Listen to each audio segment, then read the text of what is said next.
wabarakatuh. Nama saya Alan Fardani, jurusan Budidaya Perairan, Universitas Tama. Di sini saya akan menjelaskan sistem pencernaan makanan pada manusia.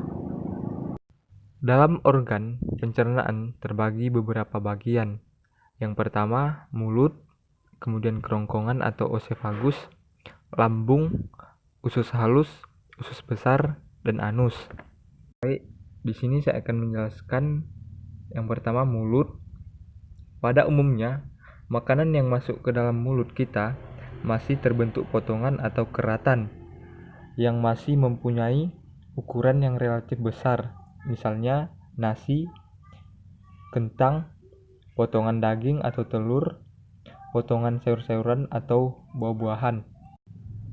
Makanan ini untuk dapat ditelan perlu mengalami perubahan bentuk ukurannya, yaitu diubah menjadi potongan ukuran yang lebih kecil.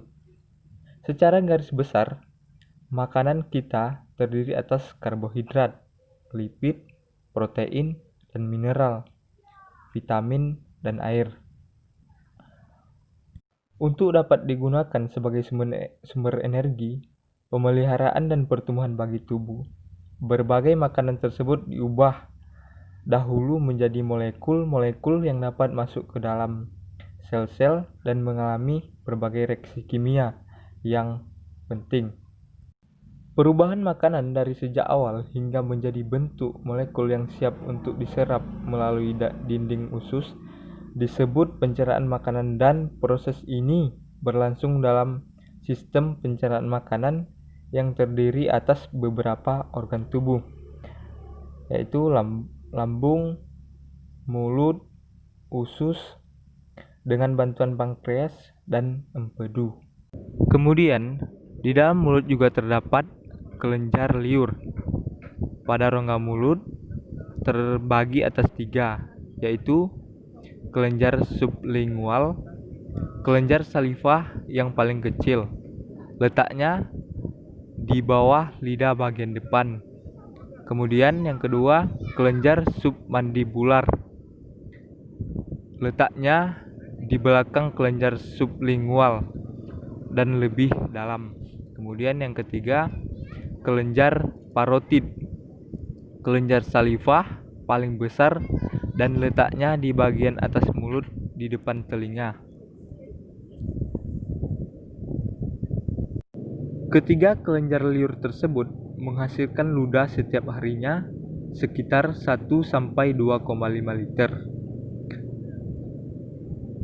Adapun fungsi liur ialah melumasi rongga mulut serta mencerna karbohidrat menjadi bentuk karbohidrat yang lebih sederhana. Kerongkongan atau sering disebut oesophagus, fungsinya yaitu untuk menelan makanan menuju ke dalam lambung, dibantu oleh cairan yang dihasilkan kelenjar-kelenjar yang terdapat pada dinding kerongkongan. Pencernaan dalam lambung. Makanan yang telah dikunyah dalam mulut ditelan melalui oesophagus masuk ke dalam lambung. Perpindahan makanan dari mulut hingga ke lambung disebabkan oleh adanya gerakan peristaltik pada oesophagus yang dibantu oleh adanya mukus, yaitu suatu mukoprotein yang merupakan pelumas dan juga melindungi oesophagus dengan membentuk lapisan tipis pada oesophagus. Di dalam lambung juga terdapat cairan yang berfungsi terutama untuk pencernaan protein, yaitu pemecahan molekul protein dengan cara hidrolisis. Cairan lambung terdiri atas 99,4% air dan sisanya terdiri atas zat anorganik maupun zat organik. Zat anorganik yang ada dalam cairan lambung adalah HCl, NaCl, dan KCl. Sedangkan zat organik yang terdapat dalam cairan tersebut ialah enzim peptin, renin, dan lipase. Adapun reaksi yang ada di pencernaan lambung ini, yaitu asam HCl. Asam ini dihasilkan oleh sel-sel parietal. Proses pembentukan asam HCl oleh sel parietal diawali oleh reaksi pembentukan asam karbonat dari CO2 dan H2O dengan enzim karbonat anhidrase H2CO3 yang terbentuk dalam sel parietal melepaskan ion H+ keluar, sedangkan ion HCO3- mengalami perpindahan menggantikan ion Cl- dalam plasma. Ion Cl dikeluarkan dalam sel parietal, dan dengan adanya ion H+, maka terbentuk asam HCl dalam lambung. Adanya asam HCl ini menyebabkan cairan dalam lambung bersifat asam dengan pH antara 1,0 sampai dengan 2,0. Dengan demikian, asam HCl berguna untuk membuat pH yang baik untuk proses pemecahan molekul protein oleh enzim pepsin dengan cara hidrolisis.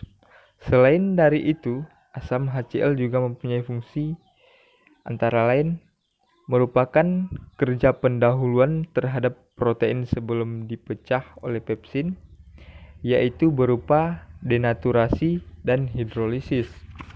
Kemudian mengaktifkan pepsinogen menjadi pepsin. Kemudian mempermudah penyerapan Fe. Kemudian sedikit menghidrolisis suatu disakarida. Kemudian merangsang pengeluaran sekretin, suatu hormon yang terdapat dalam usus 12 jari. Kemudian yang terakhir, mencegah terjadinya fermentasi dalam lambung oleh mikroorganisme. Perlu kita ketahui bahwa pepsin adalah suatu enzim yang berguna untuk memecah molekul protein menjadi suatu molekul yang lebih kecil, yaitu pepton dan proteosa. Enzim ini dihasilkan oleh sel-sel utama lambung dalam bentuk pepsinogen, yaitu calon enzim yang belum aktif. Nama umum untuk calon enzim ialah simogen. Pepsinogen ini diubah kemudian menjadi pepsin yang aktif dengan adanya asam HCl. Sedangkan pepsin yang terjadi dapat menjadi katalis dalam reaksi perubahan pepsinogen menjadi pepsin. Kemudian lipase. Enzim ini merupakan katalis pada reaksi pemecahan molekul lipid dengan cara hidrolisis.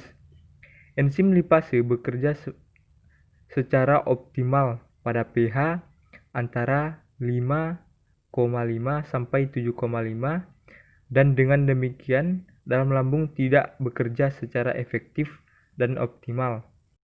Namun, lipase tahan terhadap lingkungan yang bersifat asam dan dapat juga melangsungkan reaksi hidrolisis terhadap molekul triasil gliserol atau trigliserida yang mengandung asam lemak pendek atau sedang.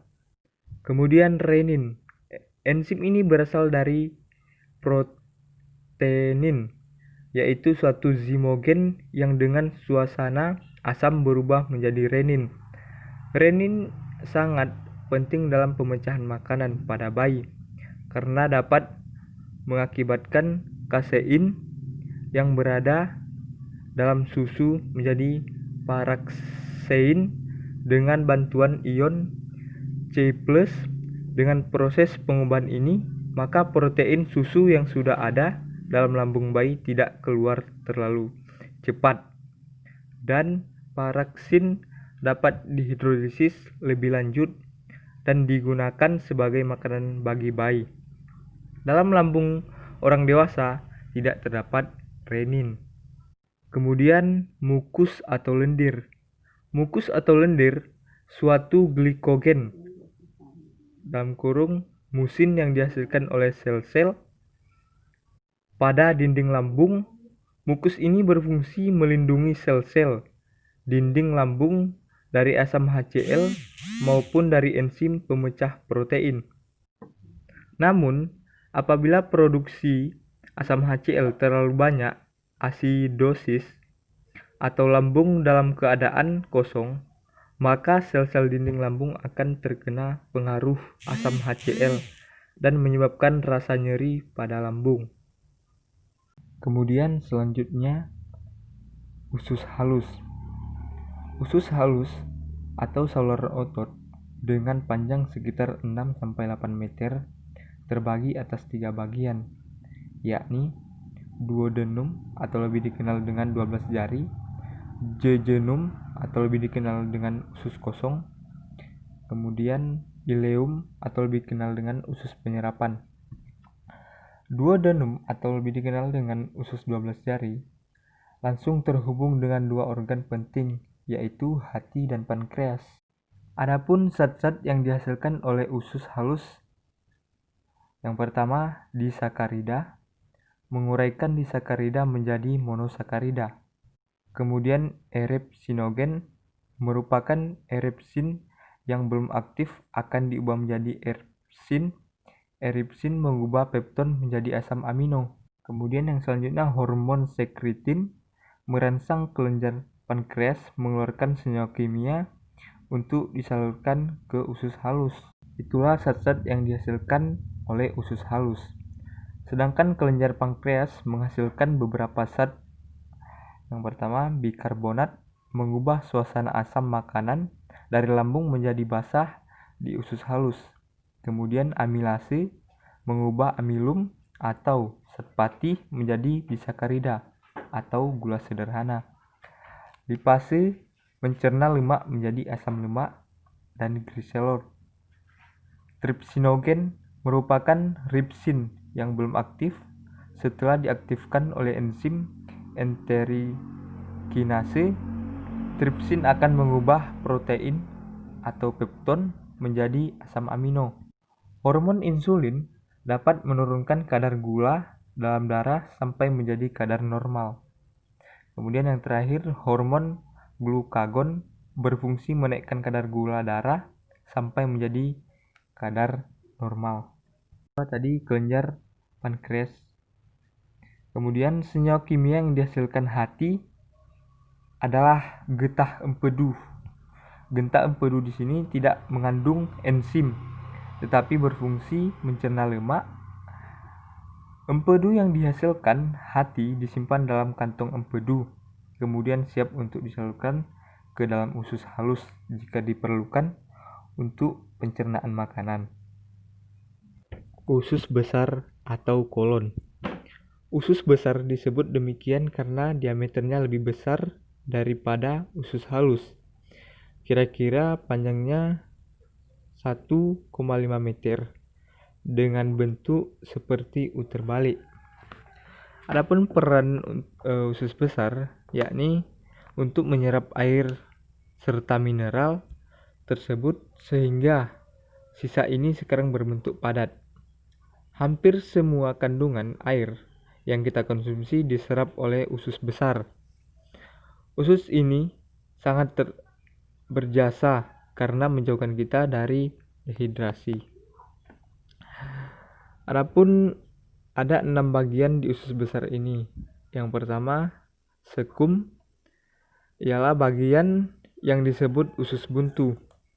Bagian ini merupakan perbatasan antara usus penyerapan atau ileum dan usus besar.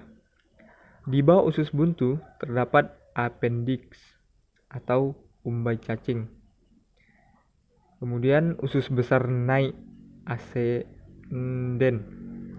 Kemudian usus besar mendatar atau transversum. Kemudian usus besar turun atau descenden. Kemudian usus besar sigmoid.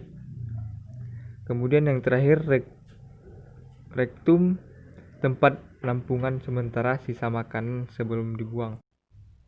Di dalam usus besar ada koloni bakteri Escherichia coli yang hidup bersimbiosis dan membusukkan sisa makanan sehingga menjadi feses. Bakteri ini juga menghasilkan vitamin K dan H bagi tubuh.